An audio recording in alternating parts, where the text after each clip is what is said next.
Hola amigos, ¿cómo están? El día de hoy les traigo una de las historias más famosas de la literatura china y me refiero a Viaje al Oeste, la leyenda del Rey Mono, inspiración que tomó Akira Toriyama para crear el famoso anime de Dragon Ball. Espero que le puedan dar like al video, comentar y compartir con sus amigos. Se agradece infinito a todas aquellas personas que ya se han podido suscribir al canal y esperamos que cada día podamos ser más. Antes de que existiera el mundo tal como lo conocemos, existía el silencio. No el silencio que uno encuentra en dos palabras, sino el silencio anterior a todo lenguaje, anterior a toda forma, anterior incluso a la idea de que algo pudiera existir o dejara de existir. En ese silencio primordial, el universo respiraba sin pulmones, y todo el tiempo transcurría sin que nadie lo contara. Allí, en una montaña antigua, donde la niebla parecía no disiparse jamás, y el viento susurraba secretos más viejos que el tiempo, reposaba una roca iluminada por la energía del cielo y la tierra. No era una roca ordinaria. Las piedras ordinarias son testigos mudos del mundo. Acumulan musgo, lluvia y olvido, y se deshacen eventualmente en polvo sin haber entendido nada. Pero esta piedra era distinta. Durante incontables eras había absorbido la luz del sol en cada uno de sus amaneceres, la fría geometría de la luna en sus siglos perfectos e indiferentes, el soplo de vientos que no llevaban nombres porque nadie había estado todavía en este mundo para nombrar nada. La piedra guardaba todo eso en su interior, como un cofre guarda sus secretos, sin esfuerzo, sin intención, simplemente así estaba hecha. Y entonces, un día, si es que la palabra día tiene sentido antes de que existiera el tiempo, la piedra se partió. No hubo trueno, no hubo luz cegadora, solo una grieta lenta, inevitable, como la que aparece en el hielo de un río cuando la primavera decide que ya es suficiente invierno. Y de esa grieta emergió algo que el universo no tenía palabras para describir, un ser pequeño, cubierto de pelo, con ojos que brillaban como dos fuegos recién encendidos, y una energía en el cuerpo que parecía demasiado grande para caber en una forma física. Se trataba del mono Sun Wukong. Al abrir sus ojos por primera vez, miró el mundo, y el mundo, sin saberlo, quedó marcado para siempre. Sun Wukong no era malvado, nunca lo fue. Era algo mucho más incómodo que la maldad, algo sobre lo que los dioses y los hombres tenían mucho menos vocabulario. Era libre. Y la libertad, cuando aparece en su forma más pura, sin los bordes suavizados por la costumbre o el miedo, resulta indistinguible del caos para quienes han construido su mundo entero sobre el principio del orden. Siendo aún joven, el mono cruzó el mar buscando lo que ninguno de los suyos había tenido el valor de buscar: la manera de no morir. No lo movía el terror a la muerte, lo movía algo más extraño y más honesto. La muerte le parecía una regla arbitraria, y ese tipo de reglas, en su jerarquía de valores, existían únicamente para ser cuestionadas. Encontró al inmortal patriarca Subodhi en una montaña que no figuraba en ningún mapa conocido, rodeado de discípulos que llevaban años aprendiendo a respirar correctamente antes de que su maestro los considerara dignos de aprender algo útil.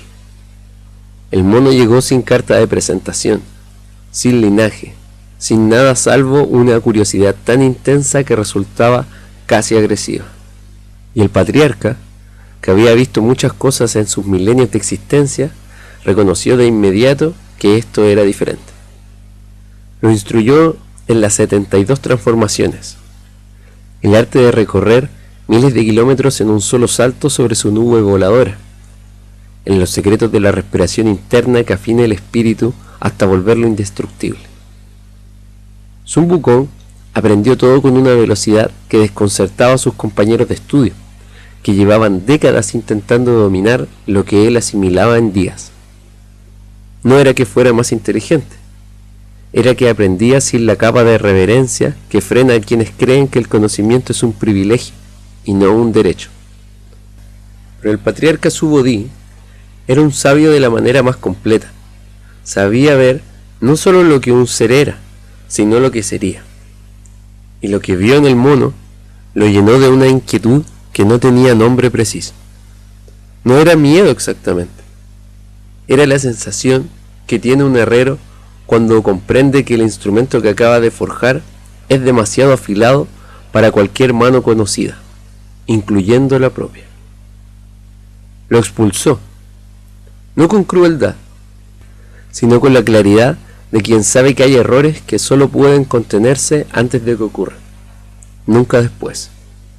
Le dijo que no mencionara jamás de dónde había aprendido lo que sabía. Y el mono partió, sin rencor, porque el rencor requiere sentirse víctima, y Sun Wukong no tenía la estructura interna necesaria para sentirse víctima de nada. De regreso en la montaña de flores y fruta, entre los suyos, la inmortalidad que había conquistado le generó un nuevo problema que no había anticipado. La muerte seguía llevándose a quienes amaba, a los monos viejos, a los compañeros de juego de su infancia. La inmortalidad propia no era una solución, sino una condena especialmente refinada para quien tiene la desgracia de querer ser alguien mortal. Fue al palacio del rey dragón del este y le exigió un arma digna de él. El rey dragón, que no quería problemas, pero tampoco quería ceder algo valioso, lo llevó a sus armeros con la esperanza de que ninguna de sus armas resultara adecuada. Pero en el fondo del océano había una columna de hierro que servía para medir las profundidades marinas, un pilar que brillaba por su propia luz y que nadie había podido mover en milenios. Sun Wukong lo tomó como un báculo. Descubrió que obedecía a su pensamiento, que se encogía hasta caber detrás de su oreja y se expandía hasta tocar el cielo cuando él lo deseaba, y se marchó con él como si siempre le hubiera pertenecido. Luego fue al reino de los muertos, encontró el libro donde estaban registrados los nombres de todos los seres destinados a morir, buscó el suyo y lo borró. Buscó los nombres de todos los monos que conocía y los borró también. El rey de los muertos protestó. Sun Wukong lo ignoró con la indiferencia serena de quien no reconoce la autoridad de quien protesta. La muerte era una burocracia, y las burocracias por definición no tienen ningún poder sobre quien no acepta sus formularios. Pero el cielo no podía ignorarlo por más tiempo. El emperador de Jade, que llevaba eras administrando el universo con la meticulosidad de un funcionario cósmico, intentó primero la diplomacia. Le ofreció un cargo en el cielo, guardián de los caballos celestiales. Era un título que sonaba importante, y no era nada. Sun Wukong lo aceptó, se presentó al trabajo con entusiasmo genuino, pero descubrió en cuestión de días que era sencillamente un sirviente glorificado. El cielo cedió. Le construyeron un palacio, le asignaron un cargo que sonaba mejor, le dieron acceso a los jardines donde crecían los duraznos de la inmortalidad, esas frutas que tardan miles de años en madurar y cuyo consumo prolonga la vida hasta horizontes que la mente ordinaria no puede calcular. Lo pusieron a cargo del jardín, quienes esperaban que el nombramiento lo contentara, que la posesión lo aquietara, que la permanencia al sistema lo volviera parte de sí mismo, se equivocaron profundamente. Lo conocían muy poco. Sun Wukong se comió los duraznos, los más grandes, los más maduros, los reservados a la reina madre del cielo. Se los comió con la tranquilidad con la que un hombre come lo que tiene delante cuando tiene hambre, sin consultar si eso estaba permitido, porque la categoría de lo permitido nunca había sido algo que él usara para orientarse en el mundo. Un día, cuando descubrió que también lo habían excluido del banquete para el que supuestamente custodiaba los ingredientes, algo se cerró definitivamente en él. No era indignación moral, era algo más simple y más total. La confirmación de que el cielo nunca lo había aceptado de verdad, que sus cargos y sus títulos eran formas elegantes de contenerlo, que la jerarquía celestial, como todas las jerarquías, existía para perpetuarse a sí misma y no para hacer justicia a lo que era. Entonces se bebió el mismísimo elixir de la inmortalidad de Lao Tse, entero, como si fuera agua. El cielo entonces se movilizó. Lo que vino después fue una guerra que los cronistas celestiales registraron con la incomodidad de quien documenta algo que preferiría que nunca hubiera ocurrido.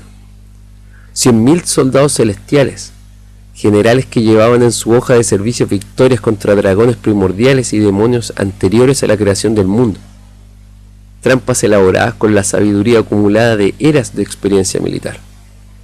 Y el mono los derrotó a todos. No porque fuera invencible en el sentido técnico. Había golpes que lo alcanzaban, fuegos que lo quemaban, estratagemas que lo confundían momentáneamente. Sin embargo, era imposible de agotar.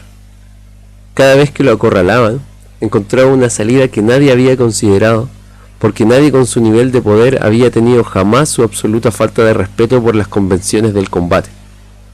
Los ejércitos celestiales peleaban con protocolos, con formaciones, con la lógica interna de sistemas que habían funcionado durante milenios. Sun Wukong peleaba como pelea quien no sabe que se supone que debe perder, con una especie de alegría feroz, casi festiva, que desconcertaba a sus oponentes más que cualquier habilidad técnica.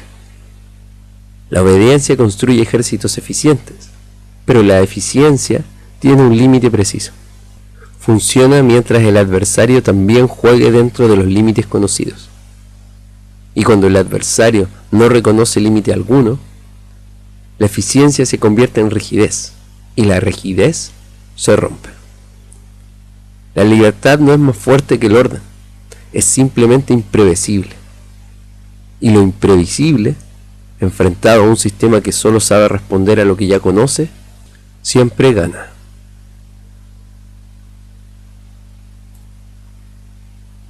Fue necesario invocar al Buda, no a un general, ni a un dios menor ni mayor, al Buda mismo, porque el cielo había agotado todos sus instrumentos de fuerza, y la fuerza no era el problema. El problema era que Sun Wukong no reconocía ninguna autoridad que no hubiera ganado su respeto, y ninguna autoridad en el cielo se lo había ganado. Se proclamó el gran sabio igual al cielo, no como blasfemia, sino como constatación. Había probado que podía vencer a cualquier cosa que el cielo le enviara. ¿Por qué no habría de llamarse a sí mismo algo menos? Pero hay una trampa en la omnipotencia que nadie advierte hasta que ya es demasiado tarde. Quien lo puede todo, descubre que el poder no responde la única pregunta que importa. No la pregunta del cómo, sino la del para qué. El Buda lo supo y lo enfrentó. No lo derrotó con ejércitos, ni con astucia. Lo derrotó con algo infinitamente más devastador que cualquiera de esas cosas, con paciencia y con una pregunta. Con una serenidad que tienen quienes ya no necesitan demostrar nada, le dijo: si eres tan poderoso, entonces salta más allá de mi mano. Sun Wukong se rió, saltó con toda la fuerza que había acumulado en su existencia, cruzó nubes y constelaciones, atravesó fronteras que los dioses menores ni siquiera conocían, llegó al fin del mundo, donde se alzaban 5 columnas enormes que sostenían el borde del universo. Grabó su nombre en la base de una de ellas, orinó en su pie para marcar territorio y luego regresó victorioso. Pero el Buda abrió la mano. Las columnas eran sus dedos. El mono más poderoso que había existido jamás había pasado una eternidad girando dentro de una sola palma, convencido de que recorría el infinito. No había ninguna crueldad en el gesto del Buda, solo una verdad que duele más que cualquier cosa, la de que la libertad sin comprensión no es libertad, es simplemente un radio más largo en la misma jaula. El mono vio lo que había tardado toda una existencia en ver, que nunca había salido de esa palma, que el infinito que había recorrido era el infinito de una mano abierta, que su nombre, grabado con tanta certeza en el borde del mundo, estaba escrito en el dedo meñique de un ser que solo lo observaba sin ira, sin triunfo, con la serenidad insoportable de quien ya sabe el final de todas las historias. Sun Wukong atacó. Por supuesto que atacó. Era lo único que sabía hacer cuando la realidad no coincidía con lo que se esperaba de ella. Pero el Buda cerró la mano despacio, como quien cierra un libro que ya ha leído, y los 5 dedos se convirtieron en la montaña de los 5 elementos. 5 cimas de roca, tierra y tiempo solidificado que descendieron sobre el mono con la inevitabilidad de todo aquello que no puede seguir siendo ignorado. La piedra se cerró sobre él, sellándose con un talismán de oro que contenía el nombre de Buda escrito. Mientras ese sello estuviera en la cumbre, el mono no podría escapar sin importar cuánta fuerza usara. Y así pasaron 500 años. Pero hay una pregunta que la historia no responde directamente. ¿Qué pensó Sun Wukong durante esos 500 años? No había nadie que le hablara. Los pájaros que pasaban volando sobre los picos no se detenían. El viento, cuando llegaba, pasaba como pasan todas las cosas indiferentes, sin saber que él estaba ahí, sin importarle. La luz del sol tocaba la superficie de las 5 montañas, pero no la penetraba. La lluvia corría por las grietas de la roca, pero no lograba alcanzarlo. Estaba vivo porque era inmortal, porque se había bebido el elixir y comido los duraznos y robado su nombre del libro de los muertos. Esa inmortalidad, que había conseguido con tanta determinación, resultó ser la condenación necesaria para un castigo que de otro modo habría tenido un límite natural. 500 años es un número que la mente ordinaria no puede procesar de manera honesta. Se puede decir, se puede escribir, pero habitarlo es otra cosa. 500 años son suficientes para que pueblos enteros nazcan, prosperen, se crean enteros y desaparezcan sin dejar más rastro que algunas piedras ordenadas de una manera que sugiere que alguien alguna vez estuvo ahí. Son suficientes para que el paisaje cambie, para que los ríos encuentren nuevos cauces, para que los bosques crezcan, ardan y vuelvan a crecer varias veces sobre sus propias cenizas, para que todo lo que hubiera conocido Sun Wukong se volviera irreconociblemente distinto o simplemente desapareciera. Él no podía ver nada más, solo podía oír, a veces, un rumor lejano de un mundo que continuaba siguiendo adelante sin él. Al principio, sin duda, solo hubo rabia. La rabia es siempre lo primero, porque es la respuesta más inmediata que tiene el ego cuando la realidad no cede. Sun Wukong había pasado toda su existencia siendo la fuerza que no cedía, el elemento que transformaba el entorno en lugar de ser transformado por él. Ahora era él quien estaba fijo y el mundo el que se movía. Y esa inversión debía de sentirse como una violación de algo fundamental en su naturaleza. Intentaría liberarse. Es razonable asumir que lo intentó miles de veces, pero todas las maneras que su mente prodigiosa era capaz de concebir no fueron suficientes. Transformaciones, contracciones, expansiones de su cuerpo hacia arriba, hacia abajo, hacia los lados.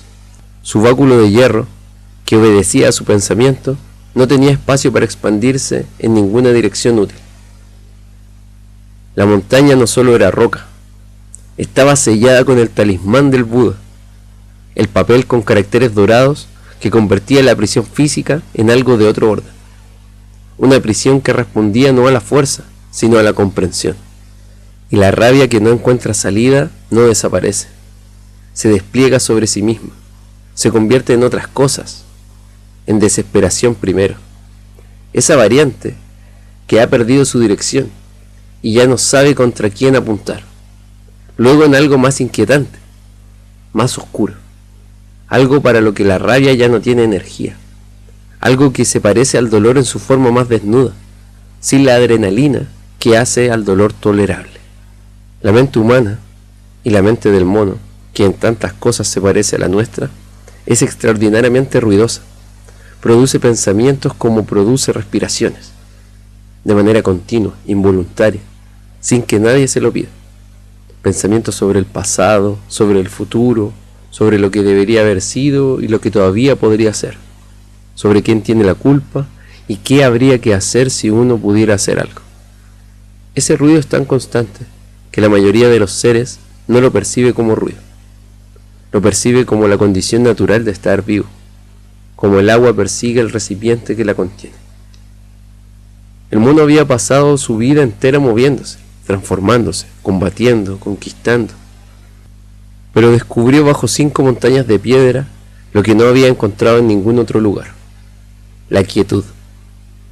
No la quietud que derrota, no la resignación, sino la quietud como el estado en que por fin es posible ver con claridad lo que uno es, despojado de todo lo que uno hace. Y lo que veía, en esa claridad más doliente que cualquier golpe, no era agradable. Vio el orgullo. Vio cómo había construido su identidad entera sobre la premisa de que él era la excepción a todas las reglas, que las limitaciones eran para otros, que el cielo podía dictar sus leyes a quienes quisiera, pero no a él. Veía cuánto de su energía había consumido en demostrar eso, en demostración tras demostración, como si la certeza de su propio valor necesitara ser confirmada constantemente desde afuera para seguir siendo real. Vio también la soledad, pero no su soledad circunstancial, sino una más profunda, una relativa a su condición preexistente, la manera en que su misma naturaleza, su potencia sin límites, su incapacidad de reconocer autoridad alguna, lo habían separado siempre de todo vínculo. Uno no puede pertenecer verdaderamente a nada si no está dispuesto a reconocer que hay algo más grande que uno mismo. Y Sun Wukong nunca había estado dispuesto a reconocer eso, porque nunca había encontrado nada que le pareciera suficientemente grande y poderoso. Hasta ahora. La mano del Buda era suficientemente grande, y no porque el Buda fuera más poderoso en el sentido que Sun Wukong entendía el poder, sino porque el Buda representaba algo que el mono había confundido toda su vida con debilidad: la comprensión de que la libertad verdadera no es la ausencia de límites, sino la comprensión de estos. Es saber, desde dentro y no desde fuera, por qué ciertas cosas no deben hacerse, por qué ciertas fuerzas no deben desatarse, porque la compasión no es un freno al poder, sino su forma más alta. Un día, Buda, que había observado desde el monasterio del gran templo del trueno que la gente de China se había vuelto muy codiciosa, violenta y moralmente extraviada, llegó a la conclusión de que eso se debía a que no tenían acceso a las escrituras.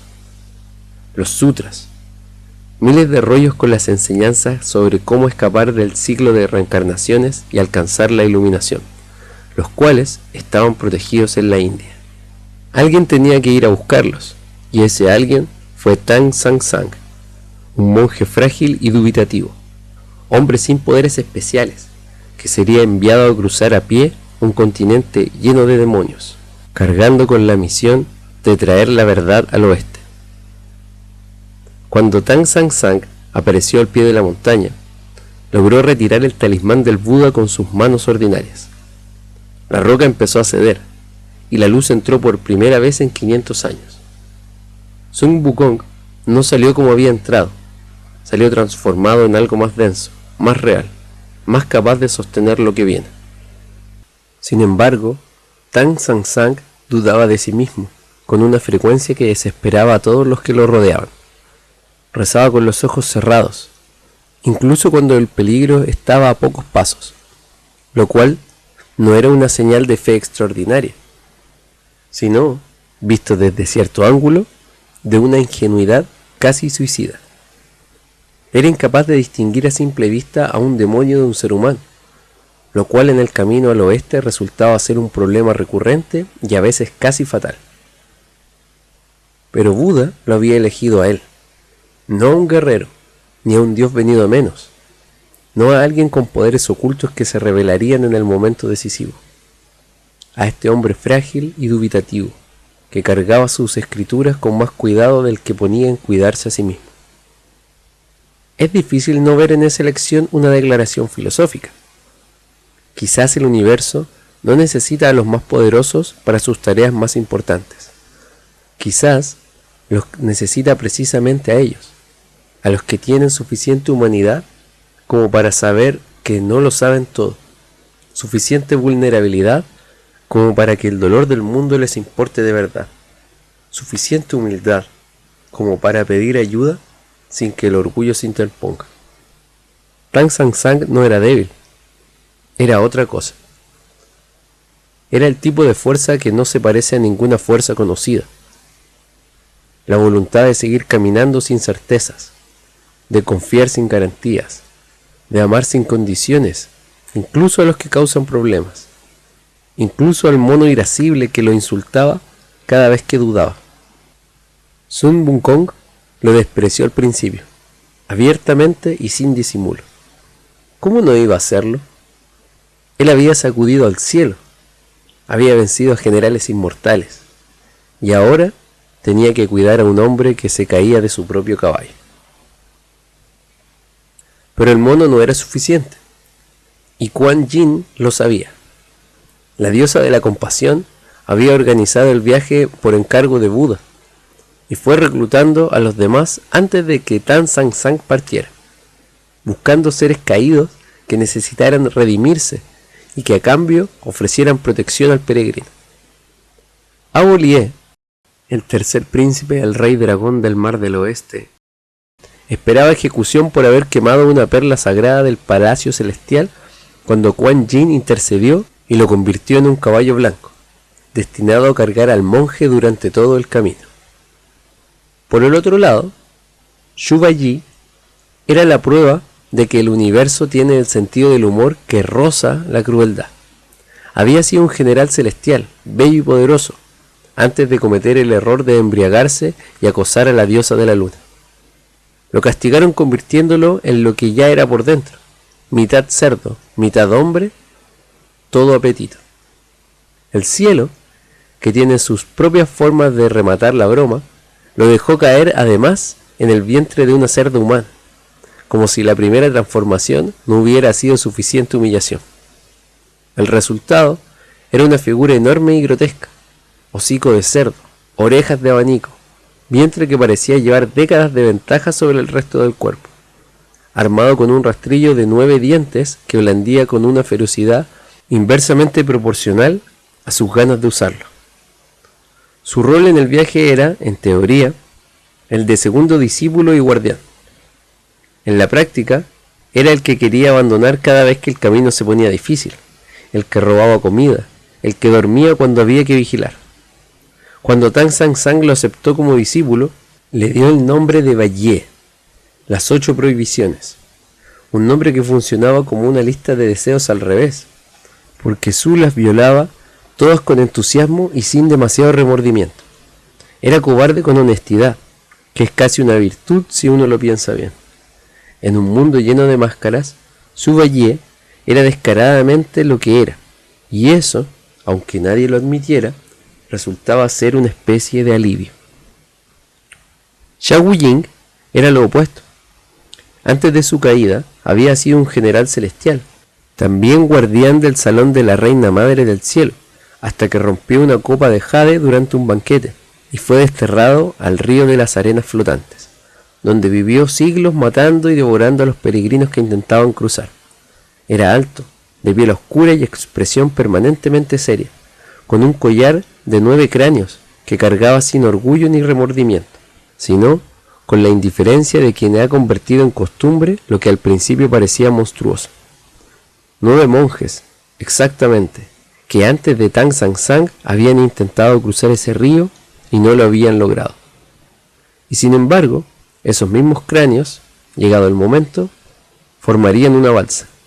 La que había sido testimonio de siglos de violencia, se volvería instrumento de paso, que es casi la imagen más precisa de lo que significa la redención en este viaje. No borrar el pasado, sino encontrarle otro uso. Xiao Ying cargaba los fardos, cruzaba los ríos, blandía su paleta de monje con la eficiencia de quien trabaja más de quien combate. Y estaba ahí, día tras día, sin pedir reconocimiento. Esa clase de presencia callada es una de las formas más difíciles de lealtad, porque no tiene el glamour del sacrificio dramático, ni la elocuencia de las grandes declaraciones. 5 seres menos parecidos entre sí difícilmente podrían haber compartido un mismo camino. Y quizás eso era exactamente el punto. Sun Wukong era la mente, brillante e incontrolable. Zhuge Ye era el deseo y el apetito. Xiao Ying era la voluntad pura, el esfuerzo sin glamour. Bai Long Ma era el cuerpo, que simplemente carga y avanza sin preguntar. Tan Sang Sang era la fe. Y la fe sola, sin todo lo demás, no llega a ningún lado. El camino al oeste estuvo plagado de demonios, y eso es literalmente cierto en la historia. Pero sería un error leerlo solo en un sentido literal. Los demonios que encontraban tenían nombres, formas y motivaciones. Algunos querían devorar la carne de Tan Sang Sang para alcanzar la inmortalidad. Otros eran espíritus de montañas o ríos que llevaban milenios en su territorio y no tenían ninguna intención de ceder el paso. Algunos eran criaturas de pura maldad. Otros, seres más complejos que habían tomado decisiones comprensibles bajo circunstancias imposibles. El universo de Viaje al Oeste no divide el mundo en buenos y malos, con la comodidad de las historias simples, sino que divide el mundo en despiertos y dormidos, en los que han visto su propia naturaleza y los que todavía huyen de ese espejo. Y en ese sentido, los demonios más terribles no habitaban en cavernas o nubes de veneno, habitaban en los pliegues de la mente de cada uno de los viajeros. El orgullo de Sun Wukong, que lo cegaba y lo hacía impulsivo, que lo llevaba a matar cuando la compasión habría bastado, que lo ponía en conflicto constante con el monje hasta el punto de que Buda tuvo que ponerle una diadema de oro en la cabeza que se apretaba con dolor cada vez que sus instintos lo llevaban demasiado lejos. El deseo de Zhuge Ye, que prometía saciarse con la siguiente comida, con la siguiente mujer, con el siguiente descanso, pero nunca lo hacía. El deseo tiene esa arquitectura perversa. Su cumplimiento no lo apaga, sino que lo aviva.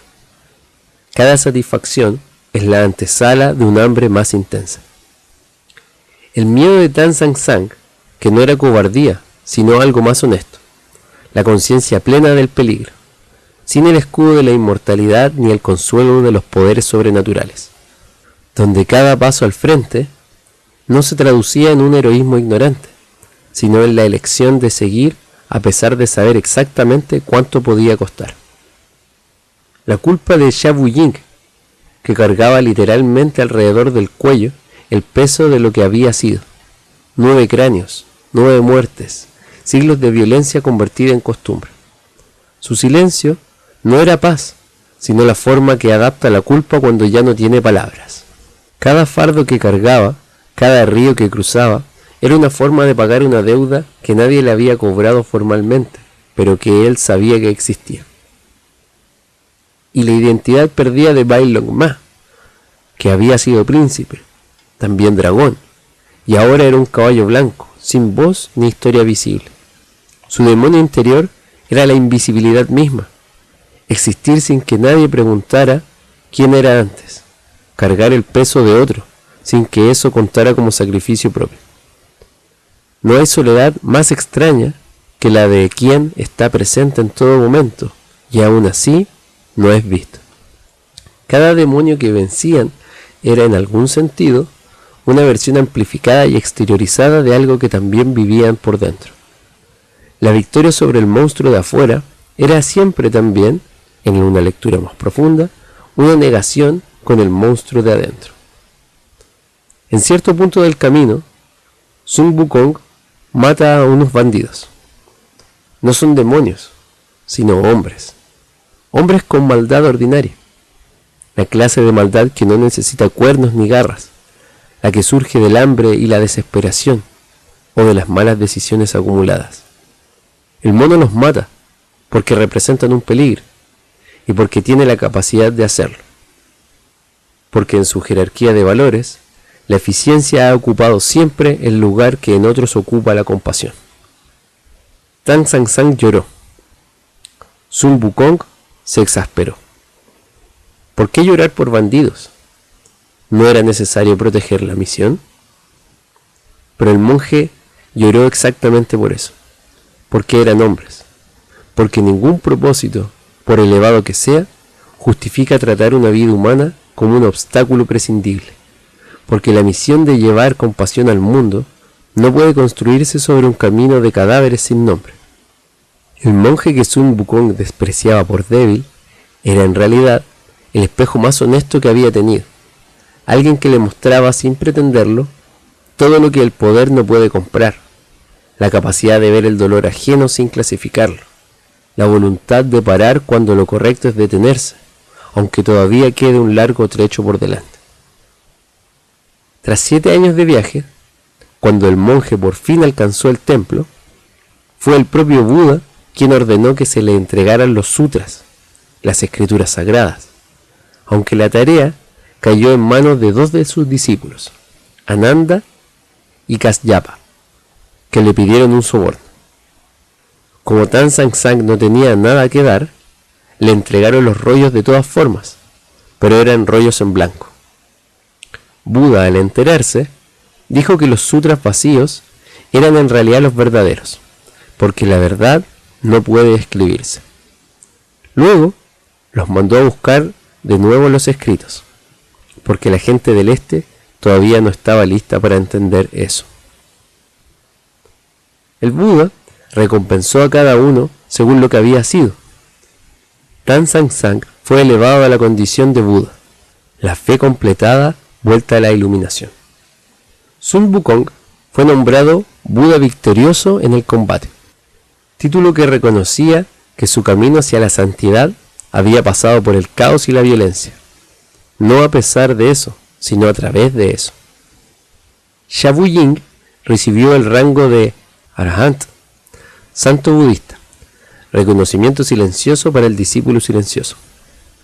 Ban Long Ma recuperó su forma de dragón y fue elevado a dragón celestial, rango considerable para alguien que había pasado todo el viaje siendo ignorado.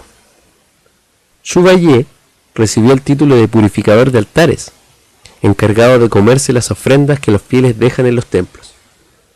Protestó de inmediato, pero nadie le hizo caso. Era el final más coherente con el personaje y probablemente el más honesto de todos. El viaje no transformó a Sun Wukong en un ser diferente. Lo transformó en una versión más completa de lo que siempre había sido.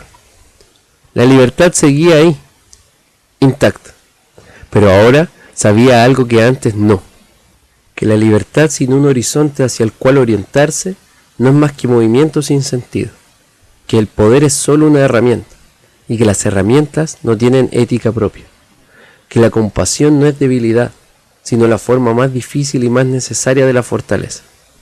Así, Sun Wukong aprendió que la luz no sirve de nada si no se entrega, y eso es quizás lo único que el universo les pide a todas las criaturas que tienen la extraña audacia de despertar, que lo que recibieron lo devuelvan, que el camino que encontraron lo dejen marcado para quien venga después, que el poder que acumularon lo pongan al servicio de algo que los trascienda. Así, el camino al oeste concluyó. Pero el nuestro, esa ruta que no tiene mapa definido, ni garantías ni final conocido, sigue ahí, esperando que tengamos el valor de dar el primer paso. Bueno amigos, eso fue todo por el día de hoy. Espero que hayan disfrutado de Viaje al Oeste, la leyenda del Rey Mono. Esperamos que hayan podido darle like al video, comentar y compartir con sus amigos. Los invito a todos a suscribirse si esta es la primera vez que están viendo este canal. Y nos vemos en el próximo susurro.